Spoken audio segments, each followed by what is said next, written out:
တူရဲ့လိုအပ်ချက်တွေကိုကျွန်တော်ဖြည့်ဆည်းပေးရမယ်ဆိုတော့မူဝါဒတွေရှိတယ်ပြည်သူအပေါ်မှာအာဏာလွှမ်းမိုးဆိုတာကျွန်တော်တို့မှမရှိဘူးမပြထန်ထားဘူးရေမက်ချက်တစ်ခုရှိပြီဆိုတော့ကျွန်တော်တို့အဲ့ဒီရေမက်ချက်ကိုပြီးမှတော့ကျွန်တော်တို့မှလုပ်ရမှာပဲအခုကျွန်တော်တို့မှလူနေစုဖြစ်တဲ့လူနေစုကမှကျွန်တော်တို့ကဖွေးစည်းရအများကြီးကွေးနေတော့နောက်ကွေးကြားဆွေးတယ်လို့ကျွန်တော်တို့မှကျွန်တော်ရေမက်ထားတဲ့နာကပတ်နိုင်ဆိုကျွန်တော်တို့အလံဝေးတော့မှာ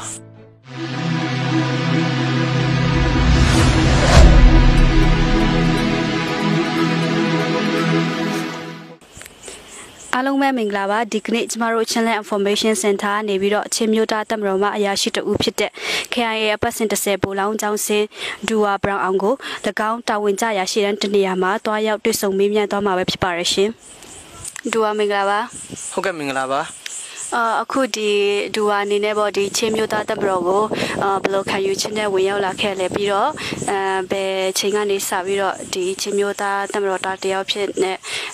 တာဝန်ထမ်းဆောင်ခဲ့လဲဆိုတော့ပထမဆုံးနေပြောကြားပေးပါဦးရှင်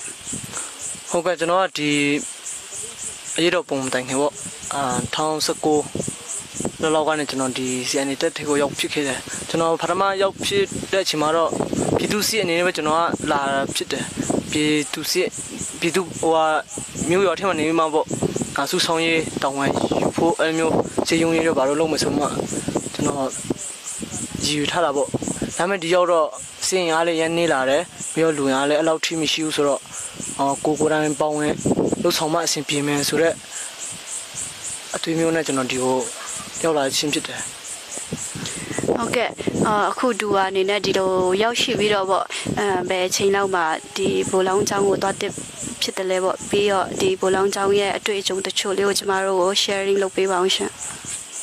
ဟုတ်ကဲ့ကျွန်တော်ဘိုလောင်းချောင်းတော့2010အစားပိုင်းလောက်မှာပေါ့အဲ့ဒီချိန်မှာသွားဖြစ်တယ်အဲ့တော့ဖြစ်မှဘိုလောင်းချောင်းတော့2028လပိုင်းလောက်နေစကြည့်လာပေါ့အတွေ့အကြုံတော့အများကြီးရောက်ခဲ့ပါတယ်ဒါပေမဲ့ဒီစစ်ပညာထက်ကျွန်တော်တို့ချင်းမျိုးသားမှာတုံးဆောင်လှုပ်ဆောင်တဲ့အချက်တွေအများကြီးပညာတွေအများကြီးရခဲ့တာပေါ့အဲ့ဒီပညာရတဲ့သူတို့အထူးယူစရာတွေပြီးတော့ကျွန်တော်တို့လိုအပ်ချက်တွေအများကြီးရှိတာသူတို့နိုင်ရှင်မယ်ဆိုရင်တော့ဟိုလိုအပ်ချက်တွေပေါ့ဘာလိုအပ်ချက်တွေဆိုတော့ကျွန်တော်တို့မှာဘုံစကားမရှိဘူးဘုံစကားမရှိတော့ဟိုဘက်ကိုရောက်တဲ့အချိန်မှာသူတို့ဘာသာစကားသူတို့စာနဲ့သူတို့ comment နဲ့သူတို့မေးလုပ်နေတယ်ဆိုတော့ကျွန်တော်တို့အရင်အံ့ဩတယ်ပြီးတော့နောက်တစ်ချိန်မှာကျွန်တော်တို့ချင်းတွေလည်းအဲ့လိုမျိုးဘုံစကားအဖြစ်တတ်မှတ်နိုင်ရင်တော့ကျွန်တော်ဒီထက်မကတူတက်ပြောင်းလဲမလို့ကျွန်တော်ယုံကြည်တယ်ပြီးတော့အဲ့စစ်ပညာသင်တဲ့ချိန်မှာတော့ကျွန်တော်တို့လိုအပ်တဲ့အတိစိတ်ပိုင်းရောပြီးတော့လေ့ကျင့်ပိုင်းရောပြီးတော့တိုက်ရိုက်ခိုင်းရမှာလဲကျွန်တော်တို့အရင်ရိုးတင်တဲ့ယူတာထက်အဲ့ဘူလောင်းမှာတင်တဲ့ယူတာကတော့အများကြီးအတွေ့အကြုံလေးရတယ်ပြီးတော့ပညာလေးအများကြီးရတယ်ခွင့်အားလေးအများကြီးရတယ်ကိုလုတင်လုထိုက်တာကိုထက်မကလှုပ်ဆောင်နိုင်အောင်လို့လေကျွန်တော်တို့အမှစိတ်ပညာဖြစ်တင်ချပေးတာပေါ့ဟုတ်ကဲ့ပြီးတော့ဒီအခုလက်ရှိတာဝန်ထမ်းဆောင်နေတဲ့အချိန်မှာပေါ့ကျမတို့ဒီချင်းမျိုးသားတပ်မတော်အနေနဲ့အင်အားတောင်တင်းနဲ့တပ်မတော်တရက်ဖြစ်ဖို့ဘယ်လိုအရာတွေပို့ပြီးတော့အားထုတ်တင်တယ်လဲဘယ်လိုအရာတွေပို့ပြီးတော့ပြုလုပ်ပြီးတော့လှုပ်ဆောင်တင်တယ်လဲပေါ့တခြားပြုပြင်စရာလေးတွေရှိခဲ့တော့ပေါ့အဲအကြောင်းအရာလေးတွေရောတစ်ချက်လက်ရှိတာဝန်ထမ်းဆောင်နေတဲ့ဒူဝါနေပဲကိုယ့်အမြင်လေးကိုပြောကြားပေးပါဦးဟုတ်ကဲ့အခုလူရင်းရှိဖို့ကတော့ကျွန်တော်တို့ဒီမှာအေးကြီးရပေါ့လက်နဲ့ဘလောက်ပဲများလက်နဲ့ဘလောက်ပဲကောင်းလူရင်းအားမရှိစင်အားမရှိတော့ကျွန်တော်တို့အလကားပဲလေကျွန်တော်လှုပ်ဆောင်တာလူရင်းအားရှိဖို့ဒီကလိုတယ်လို့ကြောင့်မို့ဒီအင်အားကြီးတဲ့တပ်မတော်အင်အားကြီးတဲ့အဖွဲ့အစည်းတစ်ခုဖြစ်စေချင်တာလေဟုတ်ကဲ့အခုကျွန်တော်တို့မှာလူနေစုဖြစ်တဲ့လူနေစုကမှကျွန်တော်တို့ကဖွေးစည်းရအများကြီးကွေးနေတော့နောက်ကွေးကြားဆွေးတယ်လို့ကျွန်တော်တို့မှာကျွန်တော်ရေမက်ထားတဲ့နာကပတ်နိုင်ဆိုကျွန်တော်တို့အလံဝေးတော့မှာပြီးတော့ကျွန်တော်တို့မှာအဓိကရေမက်ထားတာကိုဝန်ပြတ်တော့ခွန်းကိုဝန်အိုချုပ်ခွန်းပြီးတော့ချင်းတွေစီလုံးလုံးနဲ့နေဖို့တစုတစင်းနေဖို့အဲ့ဒါကိုကျွန်တော်တို့ကရေမက်ထားမှကျွန်တော်တို့တော်နေနေတာဟုတ်တယ်အဲ့ဒါကြောင့်ကျွန်တော်တို့ကစီလုံးလုံးအလုံးမှလှုပ်ဆောင်မှကျွန်တော်တို့လူချင်းနဲ့ပတ်နိုင်ကိုအမြဲဆုံးရောက်မှာအဲ့ဒါကြောင့် CNA CNF ကိုအကောင်းစေချင်တာပါဒီရှေ့တန်းမှာတခြားအဖွဲ့အစည်းတွေနဲ့ ဆက်ဆံရတဲ့အချိန်မှာပေါ့ဒီကျမတို့မြင်တွေ့နေတဲ့အရာအခုလာတဲ့အချိန်မှာလဲဒီမြေပြင်ပေါ်မှာလက်တွေ့တိုက်ပွဲဝင်နေတဲ့လူအချင်းချင်းဒီအဖွဲ့အစည်းကခွဲခြားမှုမရှိဘူးအကုန်လုံးကဒီရဲဘော်ရဲဘက်စိတ်အပြည့်ရှိကြတယ်လို့ကျမတို့အနေနဲ့မြင်နေပေါ့ဒါပေမဲ့တချို့အရာတွေပေါ့ဒီ line ပေါ်မှာမြင်တွေ့နေတဲ့အရာတွေတော့တဘောထားခွဲလဲတဲ့ပုံစံတွေတင်ထားတဲ့အရာတွေရှိတယ်အဲ့ဒီအပေါ်မှာရောဒူဘာတို့လက်တွေ့သူတို့နဲ့တိုက်ပွဲဝင်နေတဲ့အချိန်မှာဒီလိုတဘောထားခွဲလွှဲမှုတွေရှိသလားဆိုတာလေးနဲ့ပပပြောပြပေးပါဦးလက်တွေ့မြေပြင်မှာလုံးလုံးနေသူတော့တက်တက်မြင့်မြတ်ပါပဲကျွန်တော်တို့ဘာမှအညိုအသေးထားစရာမရှိပါဘူးကျွန်တော်တို့မှာသူတို့လူကြီးတွေဘလောက်ပဲဝေဖန်ပါစေဘလို့ပဲအပြစ်တင်ပါစေကျွန်တော်တို့ဒီမြေပြင်မှာလုံးလုံးနေသူတော့အဆင်ပြေပါတယ်အကုန်လုံးကတန်တူနေထိုင်ကြတာပါပဲ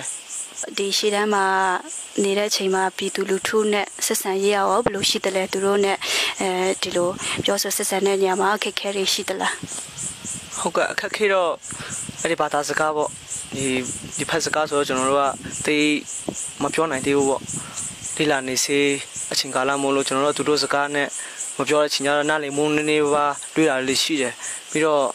ပြည်သူတွေလည်းရန်နားလေပြီးတော့ကျွန်တော်တို့အလိုက်ရန်တည်တယ်ကျွန်တော်တို့ပေါ်မှာအားကိုးတဲ့စိတ်တွေကျွန်တော်တို့ကအပြည့်ရှိတာကိုကျွန်တော်တို့တည်တာတယ်ကျွန်တော်တို့အလုပ်လုပ်မယ်ဆိုရင်တော့ခေါ်စရာမလိုကျွန်တော်လုပ်လို့ရတော့သူတို့အဖက်ဖက်ကနေကူညီပေးတယ်ပြီးတော့စာဝင်နေရနေလေကျွန်တော်တို့ဆိုရင်တော့အရင်မှာတော့ဒီမှာနေချင်မှာတော့အသားတော်မှမစားဘူးပေါ့ဒါမဲ့ဒီရှေ့တန်းဒီရွာအနိနာမှာနေရချင်ကြတော့ကျွန်တော်တို့တခါမှအသားမလက်ဖူးပါဘူးစီစားရအပြည့်စုံနဲ့ကျွန်တော်တို့တကယ်သေးသားလို့စားရပါတယ်ပြီးတော့ပြည်သူတွေလည်းကျွန်တော်တို့ပေါ်မှာဘာမှတန်တရားမရှိဘဲနဲ့ကျွန်တော်တို့ကပြည်သူအတွက်လှုပ်လှုပ်တာပြည်သူတောင်းမဲ့ထပ်ဆောင်တာကျွန်တော်တို့မကြောက်ဖို့ကျွန်တော်တို့ကအာဏာရှင်မဟုတ်ဘူးတချို့ရေးပေါ်တွေချင်းချောက်တာတွေရှိနိုင်တယ်တူတယောက်ကြောင့်အဖို့ရှိနာမည်တော့ပြတ်တာပေါ့အဲ့ဒီပြတ်တဲ့အတွက်လေးတချို့ပြည်သူတွေကကျွန်တော်တို့ပေါ်အထင်လွှဲမှတာတွေရှိတယ်ဒါပေမဲ့အဲ့ဒါတွေကဒီစိတ်တဲ့ပိုင်းနဲ့မဆိုင်နဲ့အဲ့ဒါအဖို့ရှိနဲ့မဆိုင်ဘူးအဖို့ရှိကကျွန်တော်တို့ပေါ်မှာပြည်သူကိုကောင်းကောင်းမွန်မွန်ဆက်ဆံရမယ်ပြည်သူပေါ်နားလည်မှုပေးရမယ်ပြည်သူရဲ့လိုအပ်ချက်တွေကိုကျွန်တော်ဖြည့်ဆည်းပေးရမယ်ဆိုတော့မူဝါဒတွေပဲရှိတယ်ပြည်သူအပေါ်မှာအာဏာလွှဲမှုဆိုတာကျွန်တော်တို့မှမရှိဘူးမပြထန်ထားဘူးဟုတ်ကဲ့နောက်ဆုံးအနေနဲ့ပေါ့နော်ဒီကြည့်ရှုနေကြတဲ့မိဘပြည်သူတွေကိုဒူဟာအနေနဲ့ဘယ်လိုတိုက်တွန်းအားပေးစကားပြောချင်ပါတယ်လဲဟုတ်ကဲ့အခုချိန်ထိကျွန်တော်တို့ကိုညီပေးတယ်စောင့်ရှောက်ပေးတယ်ဆိုတော့ကျွန်တော်တို့အများကြီးကျေးဇူးတင်တယ်အဲဒါကြောင့်ကျွန်တော်တို့ဒီဟာတက်လုံးလုံးရင်လုံးနိုင်တယ်ဒါမဲ့ပြည်သူတွေအနေနဲ့ဘာမှအမငယ်နဲ့စိတ်မပြတ်နဲ့ကျွန်တော်ရေမက်ချက်တစ်ခုရှိပြီဆိုတော့ကျွန်တော်တို့အဲ့ဒီရေမက်ချက်ကိုပြီးမှတော့ကျွန်တော်တို့မှလုပ်ရမှာပဲအစားရှိတော့အဆုံးရှိရမှာပဲဆိုတာကိုကျွန်တော်အားပေးစကားပြောချင်ပါတယ်ဟုတ်ကဲ့ကျေးဇူးတင်ပါတယ်ဂျိုးပါဟုတ်ကဲ့ကျေးဇူးအများကြီးတင်ပါတယ်